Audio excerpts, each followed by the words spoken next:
What should you look for when hiring a publicist? An experienced communications strategist is more than a publicist. They should be a sound advisor who provides a broader societal view when it comes to messaging. They should understand where the news is headed and how to position your brand into that cycle. It helps if they have a strong intuition for what makes a good story. There are many successful entrepreneurs, politicians, entertainers who have gut instinct on how to move the media narrative. Like it or dislike him, President Trump has a good understanding of how to get his different brands on the news. Going back to his time in reality TV and even farther back when he was a New York tabloid fixture, Trump knew what the media liked. White House correspondent Jonathan Karl shared a good story in his book about how a younger Donald Trump followed his gut to publicity when they were both younger in their respective industry. In his book, Karl talks about how Trump broke all the rules of confidentiality for the sake of media coverage. For example, when Michael Jackson and Lisa Marie Presley stayed at Trump Tower as newlyweds, Trump made sure all of the media knew about it. Even as the couple, Jackson and Lisa Marie, were trying to evade reporters, Trump was behind the scenes telling them, hey, they're staying here. Of course, that approach is controversial. It risked alienating the trust of current tenants or even people. But Trump followed his gut, knowing the media wanted to hear that. The best publicists understand messaging and messaging nuances. I've advised many CMOs from elite business schools.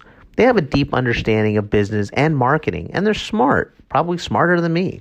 But they frequently get lost when it comes to identifying the narrative needed for coverage. The media has many narratives that aren't taught in journalism or B schools. If you're looking for that takeaway here, sorry, explaining media nuances is way too vast for a podcast. But in a simplified manner, the messaging between marketing and news is different. A lot of CMOs and CEOs and entrepreneurs have a unique perspective based on their day-to-day experiences. But those stories frequently don't come out because they're framed as a marketing message. It's the job of a publicist to dig deeper and reframe the marketing story into a news story. Marketing is selling. News is timely and contains an angle that adds insight to the current situation. A good publicist can distinguish and pivot between the two. Another thing you should look for: experienced publicists follow media practices. You can get into a lot of trouble with the media if you don't understand their playbook. For example, there's no such thing as, quote, off the record when a reporter approaches you. Many people wrongly think in the middle of the interview that they can switch to being off the record. It doesn't work like that. If a reporter is pursuing a story and approaches you directly for an answer, what you say is on the record. Even if you say, I don't have a comment, guess what? That is your comment, and it will likely be printed. For the record, you never want to give a reporter a blanket response like no comment, because it just gives the journalist carte blanche. If the story has any legal ramifications and you say no comment, you're effectively giving the reporter an opportunity to say whatever he or she wants without accountability. An experienced publicist knows this. They know that they need to be the bodyguard protecting you from negative stories. I've worked with a few politicians and CEOs who tell the reporter, hey, call me directly anytime. I understand their rationale for this approach. They want to be receptive to media opportunities, but this is extremely dangerous. Let me use another real-life situation. We'll use President Trump again.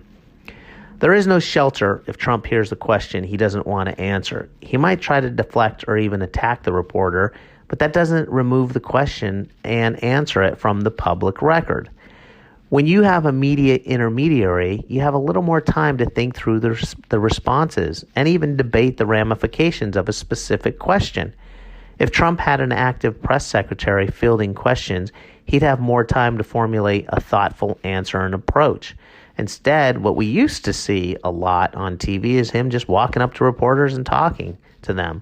That's really dangerous because what you say is really on the record. And in the case with TV, viewers get to see it firsthand. Last thing, intuition is a publicist's hidden gem. Intuition will go very far with the media. And if your publicist has intuition, you already have a head start. You already have an edge. I found during my time in journalism, most people make the same mistakes when it comes to telling their stories. This is where intuition can play a factor in securing positive publicity. A great publicist can read tea leaves, and it's not a pseudoscience, it's actually behavioral science. So try to look beyond the surface with your potential publicist. Do they have a solid sense of intuition? If so, you might have a winner.